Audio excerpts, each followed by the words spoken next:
Hey, today's weekly scheduled programming is going to be a tad bit different. You see, the Christmas to New Year's week has been quite hectic, and I didn't really have the time to, pick one topic and do a great deep dive on it. But I still wanted a video. So here's me discussing multiple different things that have happened over the course of this week, and I hope you enjoy. US grants TSMC annual license to import US chip making tools into China. So, what's TSMC? What do they do? Why is this license important? There's a lot of context around this, and I'll try to navigate you through it. The first thing, what are chips? You know the entire AI hype going around? ChatGPT, Groq, Gemini, Claude, all of these are just machine learning algorithms that run on chips. From the companies making these models to you going on X and just typing Groq, is this true? All of it uses chips, right? Now you must have heard of Nvidia. What exactly is TSMC? So for this, like how an architect designs a building but a builder actually sits and builds it. If you're talking about chips, Nvidia is the architect and TSMC is the builder, right? Why does TSMC need these tools, US tools? Let's continue with that metaphor. A builder needs construction tools. Similarly, TSMC needs the best tools for making these chips. TSMC might know how to make them, but they don't exactly have the tools to make them. So that's why they need the US tools for it. You're now asking, why do they need a license then? I can just buy a drill and get on with my day. So TSMC is located in Taiwan, but they also have a few factories in China. So this license that they're asking for is just for getting the US tools into China. Why? Well, China and US relations aren't that great right now. USA does not want China to get ahead of them in the AI race at any cost. So that's why Taiwan or TSMC needs a license to be able to take these tools to China. So why export these tools to China at all? If you're so scared that China can get ahead of you in the AI race, just stop it. Just ban these tools. And then they can never get ahead. Not really. So, time and time again, China has shown that they're very capable of building things on their own. So, if US stops lending these tools to China, it's extremely possible that China will just build them on their own. It won't be tomorrow, it won't be the next week, but it is definitely going to happen. So, what US wants to do is by letting TSMC loan these out in their Chinese factories, they're hoping that China gets dependent enough on these tools that they don't build their own, right? And why use an annual license for this? So, if in case China does anything that the US does not approve of, the US can just kind of give a threat of taking back this license or revoking this license to keep China in line. Japan business lobby chiefs urge government to tackle weak yen, media reports. Why? Japan is having an affordability crisis at the moment. They've got a weakening yen, they've got surging property prices, and wages that can't quite keep up. At the same time, they've got one of the highest influxes of tourists. When you're just a normal Japanese guy, watching foreigners coming in from where not, and consistently over the years, buying more and more stuff with that same amount of dollar, stuff that you can't afford anymore, the anger over the affordability crisis is understandable. This issue has gotten so bad that their recent PM, Sanae Takaichi, their first female prime minister, got elected on the basis of affordability promises. Now, why are these businesses asking for a stronger yen? So, for that, you need to think like a business and think why a weak yen is bad for them. A lot of these businesses that are asking for this actually import quite a lot of stuff. And, foreign trade happens in dollars. So, with a weak yen, what it means is over time, they need to spend more and more in terms of yen just to buy the same amount of products. And it's not like they'll just eat this extra cost and reduce their own profit. Ultimately, they're going to increase the price of their final product. And if the prices go up by too much, consumers stop buying. Consumers stop buying, these businesses start seeing a loss.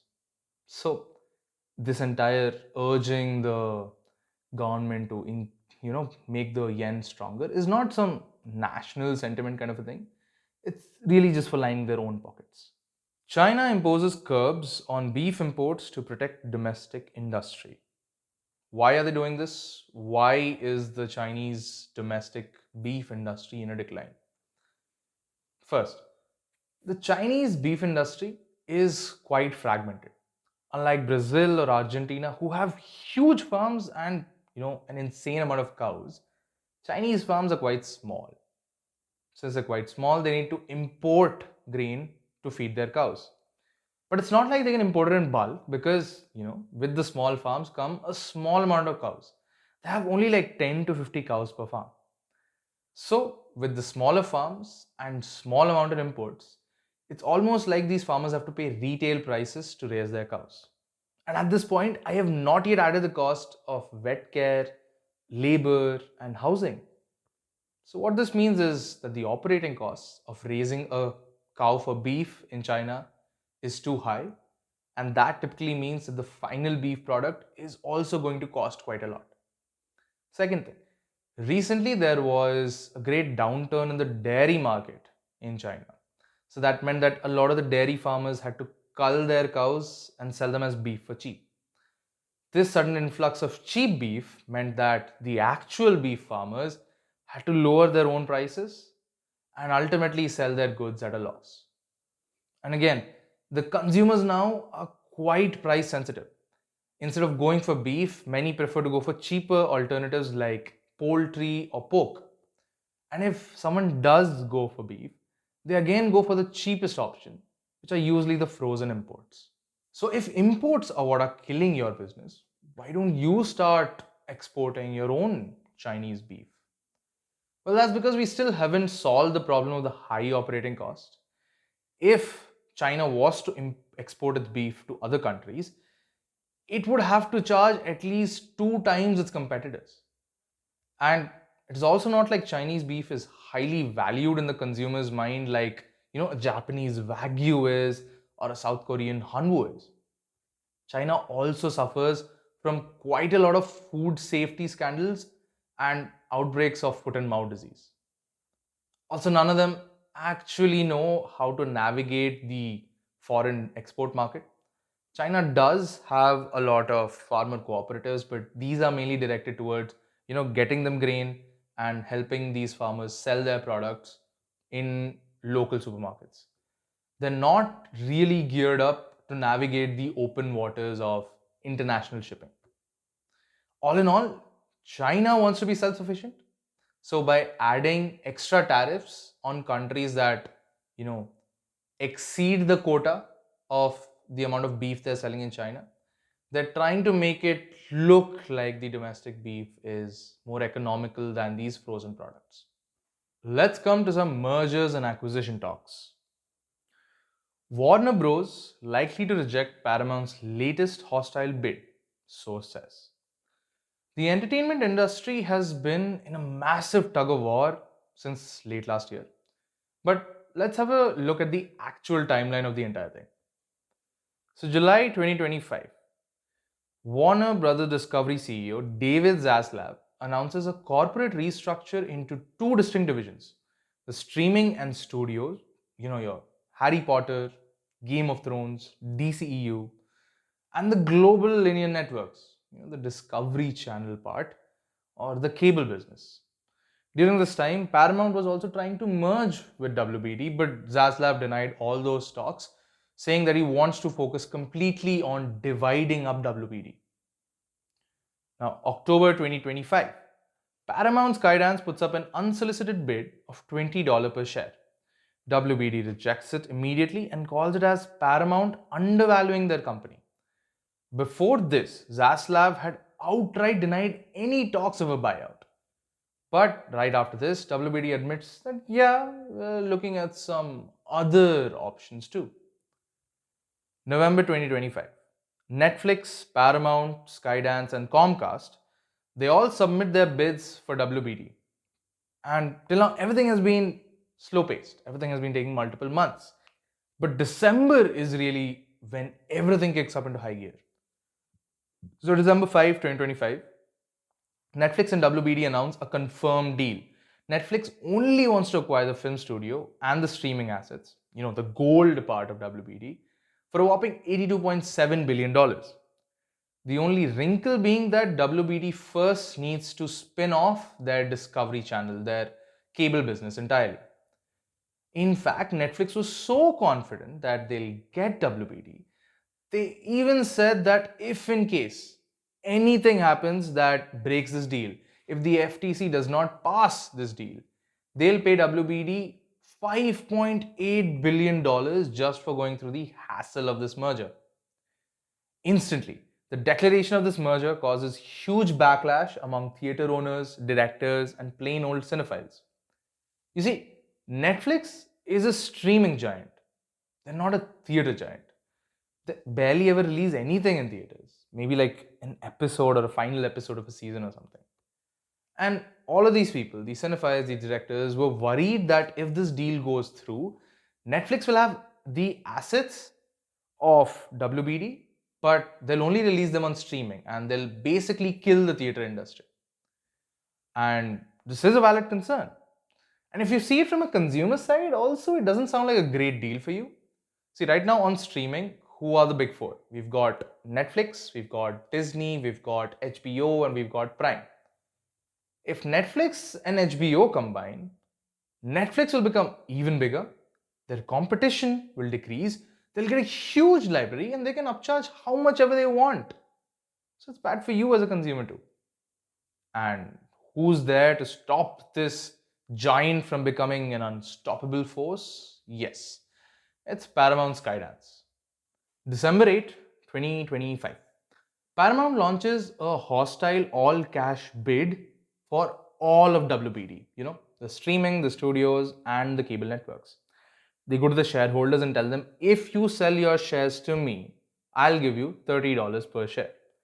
Basically, valuing the entirety of the company at $108.4 billion. But what is a hostile bid? A hostile bid is when you try to go around the board of directors and the CEO who already told you, no, we're not going to sell you this company. And you appeal directly to the shareholders. If 50% of the shareholders sell their shares to you, you can overturn the decision of the board. And Paramount was trying to jump on the bandwagon of saying that the Netflix deal is anti-cinema, trying to appear as the good guys. But man, I'm sorry, this is also not a great deal.